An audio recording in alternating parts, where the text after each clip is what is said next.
Bonjour à tous et bienvenue au Pied des Andes. Aujourd'hui, on se retrouve pour une vidéo un petit peu spéciale qui vient chambouler un petit peu mon rythme de production. Mais bon, ce genre d'informations, je ne les laisse pas passer. Ça m'a concerné, je sais que ça concerne sans doute beaucoup d'entre vous, donc ça va vous intéresser. Puisque aujourd'hui, en tout cas hier, est paru un nouveau décret dans les lois chiliennes qui modifie les conditions d'accès au pays. Alors du coup, qu'est-ce qui se passe ? Le Chili continue de maintenir ses frontières fermées. La situation est pas optimale. Le taux de vaccination est bon dans le pays. Par contre, il se passe que le Chili a fait sortir ses villes de quarantaine sans doute un petit peu trop tôt. On était encore 7500 cas par jour, ce qui était un niveau très élevé pour le pays. Et le pays a déconfiné, sauf que du coup, forcément, malgré un taux de vaccination record, la vaccination n'empêche pas d'avoir le virus.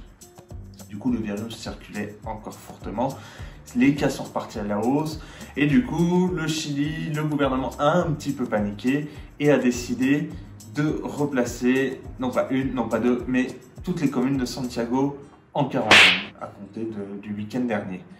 Et il y a fort à parier que les autres villes, notamment Viña del Mar où j'habite, Valparaíso et autres, vont aussi retourner en quarantaine dans le courant de la semaine ou semaine prochaine. Je ne serais pas surpris. Faites vos paris dans les commentaires. Bref, s'accompagne de ça, du coup, la fermeture des frontières. Et oui, le Chili a toujours dit, ça a été leur mantra depuis le début de cette crise, et pour le coup, on peut respecter ça. Le Chili a toujours dit, on ferme les frontières aux touristes si c'est le bordel dans le pays. Et vous vous en doutez, c'est le bordel dans le pays, donc les frontières sont maintenues fermées aujourd'hui jusqu'au 30 juin. Ça m'étonnerait que la situation change, et en ce moment, ils jouent toutes les 15 jours, ils rajoutent 15 jours. Voilà, c'est à peu près ça qui se passe, donc vous verrez que d'ici 2 semaines, ils vont dire finalement ce serait le 15 juillet, puis le 30 juillet, etc., etc., etc. Seulement, hier est paru au journal officiel un nouveau décret qui vient modifier les conditions d'accès. C'est-à-dire que on ne peut toujours pas rentrer en tant que touriste au Chili. Par contre, si vous avez un visa, si vous avez réussi à obtenir un visa de quelque manière que ce soit, félicitations, c'est compliqué, ça a été très compliqué pour moi pour l'avoir à l'époque, en septembre dernier. Voilà, si vous avez le visa avec le sauf-conduit, vous pouvez rentrer. Par contre, il y a 3 situations qui ont évolué et qui sont très intéressantes, je pense, pour certains d'entre vous.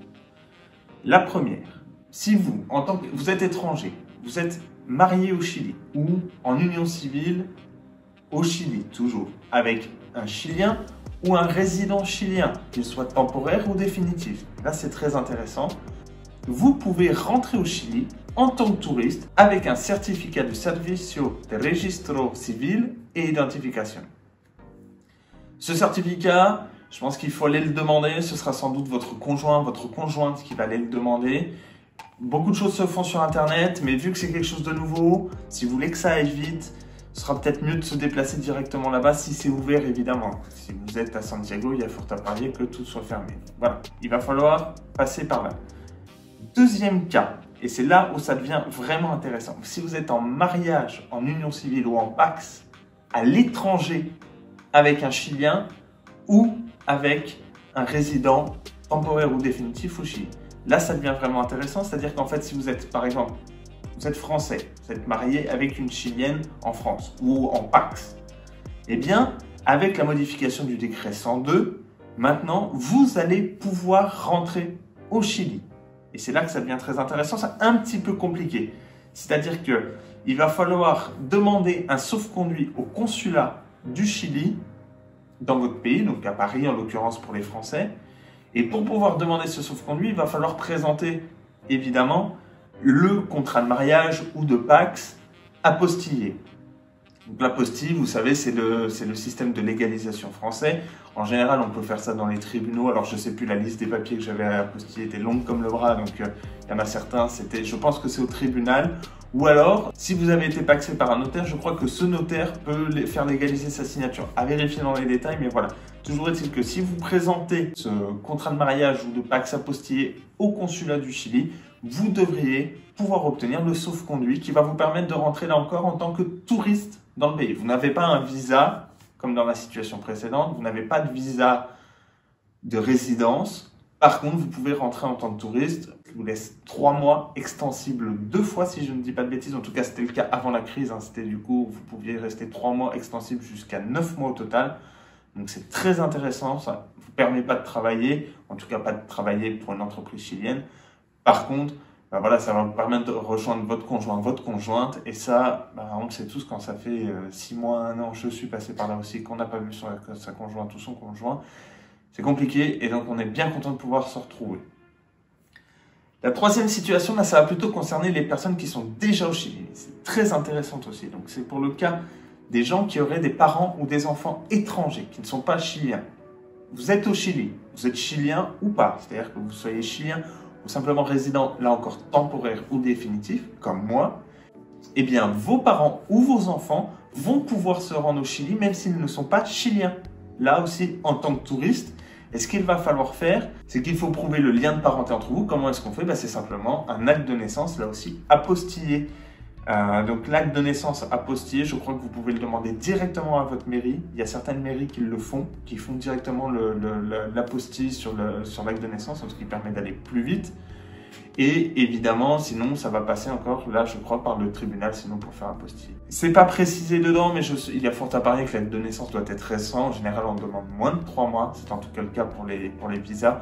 Donc, ça ne me surprendrait pas que dans le cas présent, là aussi, on vous demande d'avoir un acte de naissance récent. Vous allez donc, votre famille va donc pouvoir rentrer en tant que touriste. Mais voilà, j'imagine que c'est pareil, c'est juste pouvoir revoir sa famille ou autre. Attention, pour cette dernière partie, autant pour les 2 premiers points, c'est très exprimé clairement. Par contre, pour le dernier point, c'est assez vague. C'est-à-dire qu'il n'y a pas de précision de qui, comment, qui doit émettre ses papiers, etc. Ça me semble assez vague et il y a fort à parier que si vous faites ça de là très rapidement, dans les jours qui suivent la sortie de cette vidéo, il y a beaucoup de gens qui ne seront pas informés. Ce que je vous recommande, c'est bien évidemment dans tous les cas de consulter le consulat du Chili de votre pays, donc en l'occurrence le consulat du Chili à Paris pour les Français. Et aussi, ce que je vous recommande, si vous avez la possibilité de consulter l'aéroport de Santiago.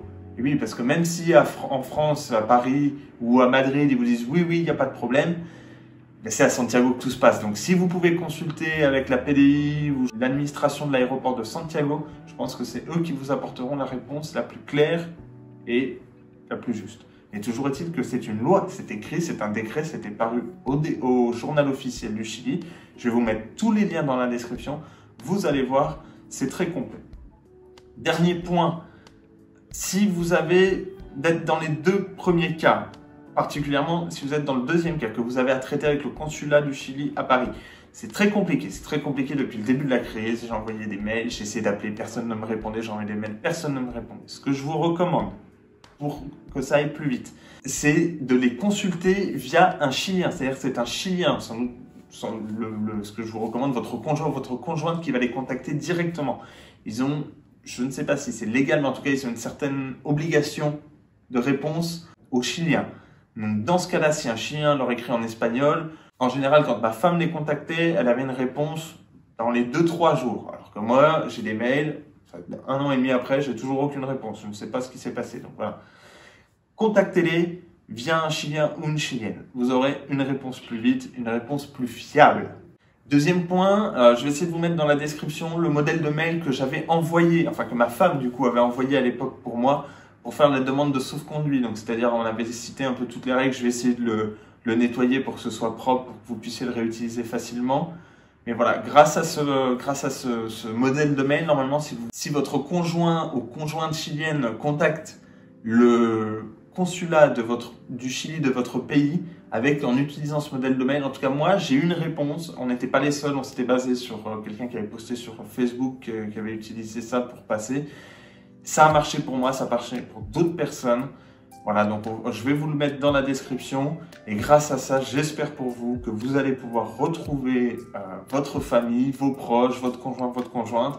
Vous allez pouvoir vous retrouver au Chili, même si c'est temporaire, ce n'est pas une solution définitive. Hein, je vous le répète, vous allez rentrer en tant que touriste. Vous avez donc une durée limitée. Après, à voir avec les extensions, si c'est possible d'avoir les extensions. Et ensuite, si vous pouvez transformer ce visa en un visa de résidence, temporaire ou définitif. J'ai quelques doutes là-dessus, je ne vous promets rien. Néanmoins, ça permet de retrouver les proches, la famille, les gens qu'on aime. Et juste pour ça, ça n'a pas de prix. Donc voilà, j'espère que ça va pouvoir vous aider. Et dans tous les cas, donc moi, ce que je vous recommande, c'est d'aller suivre donc un site qui s'appelle Imi-Chile, dédié en fait à l'immigration au Chili, que moi, il m'a beaucoup servi.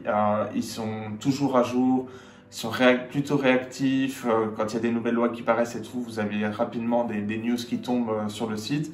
Ces derniers temps, j'ai l'impression qu'ils poussent un petit peu de la pub pour des assurances, des choses comme ça, mais bon, bref. Ça n'empêche que le contenu est fort intéressant, je vous recommande d'y aller. C'est assez clair, en plus, si vous parlez pas bien espagnol malgré tout, un coup de Google Translate et vous avez des articles qui sont en français assez compréhensibles. Donc, voilà, je vous recommande Imi-Chile. Et puis, pareil, n'hésitez pas à vous abonner à ma chaîne. Je vais essayer de vous tenir au courant de ces évolutions, de ces choses-là, qui je pense sont intéressantes pour la plupart d'entre vous. Donc voilà, n'hésitez pas à vous abonner à la chaîne. Et puis sur ce, j'espère que cette vidéo vous aura été utile. Si c'est le cas, n'hésitez pas à laisser un like. Si vous avez des questions, direction les commentaires. Je suis hyper réactif. Si vous avez des questions et autres, je vous réponds généralement dans l'heure ou dans la journée grand maximum, avec le décalage horaire. Mais voilà, en tout cas, j'hésiterai pas à vous répondre. Et puis, sur ce, moi, il ne me reste plus qu'à vous souhaiter bonne chance à ceux qui vont essayer de rentrer au Chili grâce à ce nouveau décret. J'espère que votre situation familiale, en tout cas, va pouvoir s'améliorer grâce à ça. Et puis sur ce, moi, je vous dis à la prochaine vidéo. Hasta luego!